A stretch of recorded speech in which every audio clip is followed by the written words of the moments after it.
Hi, welcome back to Wine Mastery. We are going to taste an Albarino, but not an Albarino from Spain or Portugal. And we're going to taste it now.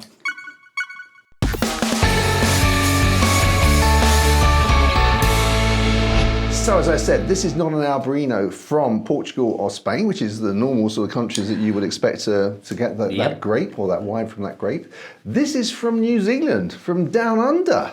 Something I have never even seen before, John. I didn't even know this existed, so as you can imagine, I'm ready for this one. I've only had, I mean, don't get me wrong, I love the Spanish Albarino. It's nearly one of my favourites, and I do try to show it in a lot of my wine tastings, purely because it's one of these neglected grapes. However, this is new territory for me, and I'm very pleased about that. Yeah, absolutely. That's all part of the fun, isn't it? Experiment. I think that once you sort of, on the journey with you, it was the Cabernet, it was the Sauvignon Blancs, and the Riesling, but actually finding something that's just a little bit different becomes really interesting. That's indeed. Well, let's give it a go, John. Let's give it a go. Okay, let's have a look at the colour. Now this, we understand, comes from a family, a winery that's been owned by a family that arrived at 7:10. I think it was 1910, John. I think it was there. So but you can carry on. I think I know you can.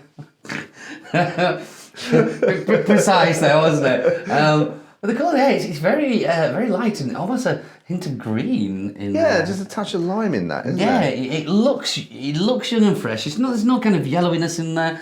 Actually, for me, thinking about the Spanish Albarino, it does look a little bit lighter, not quite as dark, but... Well, so you would expect sort of Spanish would be a little bit more yellowy, a little bit more... Yeah, but that, like I said, with that hint of green, the little green flecks in there as well. Yeah. Looks good. Looks very good. Looks very refreshing. On the nose now. Okay.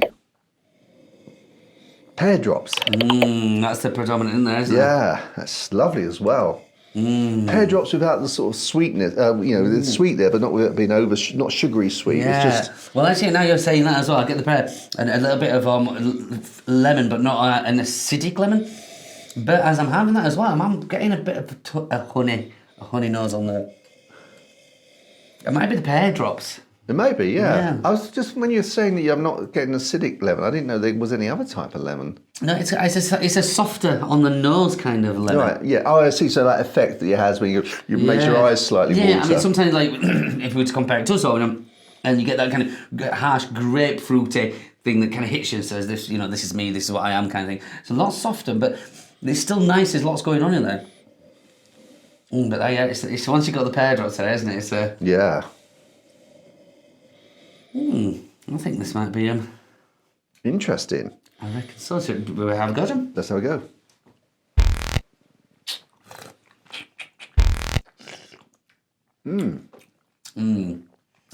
That is delicious, isn't it? I was thinking to myself, there's no acid in it, and then I just swallowed it. Oh, yes, there is. But it's so well hidden, it's so well balanced, isn't it? It gets you, but you're like, the predominant flavour in there is just what we got on the nose there. It's just that pear with that little hint of lemon in there. But then, like you say, something stops, and then the kind of after flavour is not pear and lemon. I'm struggling to find out what it is, but it's something completely different. That then lays there, but nicely. And I'm just amazed at the length of this for a white wine. It's lovely. It's quite a sort of creamy mouthfeel as well. Yeah, viscous and there's a texture there, soft, isn't there? Yeah. Now, again, as we taste, and that the crisp green apple's coming through for me. Well, the apple is definitely there. And it's like the taste for me after it's like ebbing and flowing. The taste disappears. Oh, has it gone? I'm just about to pick up. And I think, oh, hang on, something's coming back. Wow, that's quite an in-depth white wine. You know what I mean? And I think we was just saying, almost reminds me of a red because there's lots of layers in there. Now, the length in there as well it's sitting in there, isn't it? Very, yeah. I mean, we have to. So let me first of all show you the bottle. Here it is. So just so if you recognise it, if you see it in a shop near you, and let me give you the bad news. This is. If you buy six bottles, it's $14.99. If you just buy this on its Todd, it's $16.99, which is an 11.7% discount. That's if you buy it in Majestic. 11.7. Did everybody hear that? 0.7. Well, I didn't know whether to round it up to 0.8 because I think it was 0.77. So I thought, let's get too anal about this. No, trust me, folk, he's been on about this for a long time. But this is a really good example of what that few extra quid can get you in a wine. Yeah, I mean, it's the trouble I have is that when you're saying a few extra quid, if I sort of said like 10 quid, so it's only £4.99, £5 extra, only £5 extra, I think of it like that, it's not too bad. But then if I think about it, well, £5 is 50% increase. It is 50%, yeah. And I think we're genuinely lucky because we've got to try so many wines, starting at £4.55, and we've found some real good ones in that entry level. So this £4.15, I can appreciate where you're coming from, and they say it is 50% more. Yeah. But I'd say I would happily pay that for that wine. This is a good all round. This is the one where you can have this as kind of casual drinks, or you could sit with somebody and appreciate every little nuance in there. Yeah, but I wouldn't have this as a casual drink because I think there are other wines that we've tasted, as you said, at the £6.75 or the £10 mark, which are very, very nice. And it's a casual drink. If I was paying this much more, which obviously I have, then obviously it has. Let it go, John. How many times? Just let that bit go. Everything's fine. I would want to share it with someone that would appreciate it. Right. Yeah. I see. Yeah. And especially say we could get those at £6-7 quid. Yeah, and likewise, if we were drinking a few, then I'd make sure that this was first off, and the cheaper. The kind of plainer, more one-dimensional wines will come out after. Yeah. I can see that as well. Oh no, I think that's But again, as I've said before, sometimes when you get the nose and then you drink it, and then I can never actually detect the nose, but that nose is still lovely, isn't it? It's still lovely. It's not exactly the same as the taste, not exactly, but it's 80%. For me, it's more. Again, it's the good thing about this, and this is again the showing of a good wine, is when you're coming back, you're discovering more from it. Because I'm just doing it, and I'm thinking there's a bit peachy as well. So there's all the layers in there, and that's for me. I find that a very interesting wine. Yeah, very interesting. Well, let's move on to pairing. Are you ready with cheese, or do you want me to kick it? I'll let you go on, John. I've been too interested in the wine. Immediately, I thought this. Immediately, just before I said, I thought, what am I going to pair this? And immediately, the dish that came to my mind was garlic buttered prawns. Oh, I know I do this a lot, but when you do that, you make. Food and drink, it's just so delicious, isn't it? So when you say that, it's like, oh yeah. Because it's got enough flavour to counter the garlic. It's got enough acidity to cut into the butter. And I think the two of these would just go a dream.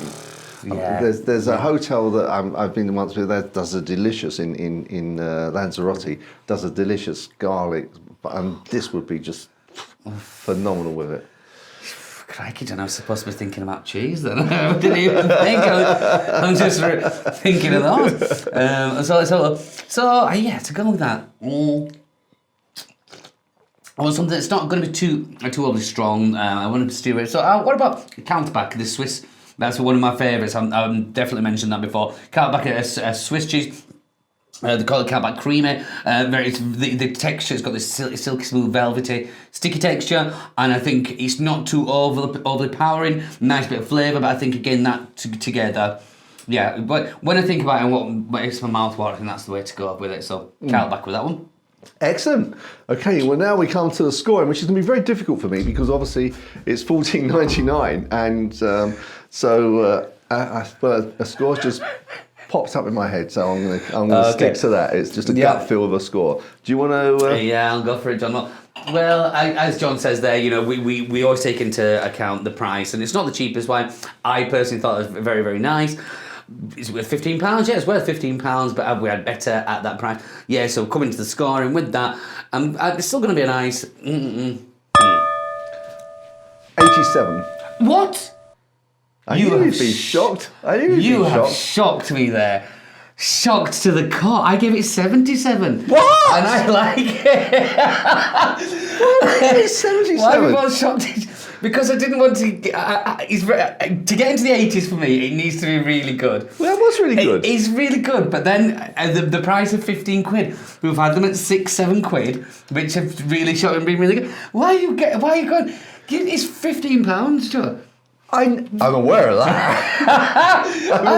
I am so shocked you gave it that price at that. Well, I thought that as an Albarino, I really enjoyed it. The taste was excellent. There really isn't much more you could ask from it. And I was just accepting that, as to get small increments of improvement, you have to start paying a lot of more money. And it's not like it was 35 quid or 25 quid. It was still 15 quid. And for me, whilst that is expensive, and I know we had cheaper wines, it was just very good. You know what, John? It's all a learning curve, and I've just learned something this very last few minutes about you. I'm shocked to the core.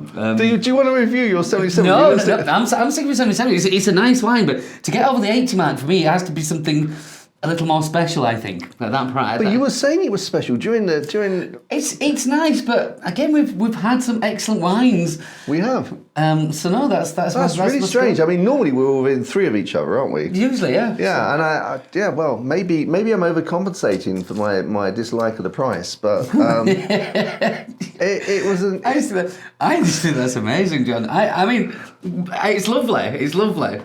It's lovely. But yeah, I'm still sticking with that. I just know that I've had others. Okay, fine. Well, fine. Guys, if you get to try this, then tell us what your score would be. Tell us what you would pair it with. And we look forward to seeing your comments below the video. If you get a chance to subscribe, please do give us the thumbs up if you like this video. We hope you did. That helps other people find us on YouTube. So, until the next time, when hopefully I won't have to spend quite as much money to find something that I enjoy. You're all right, John. Chin chin. Chin chin.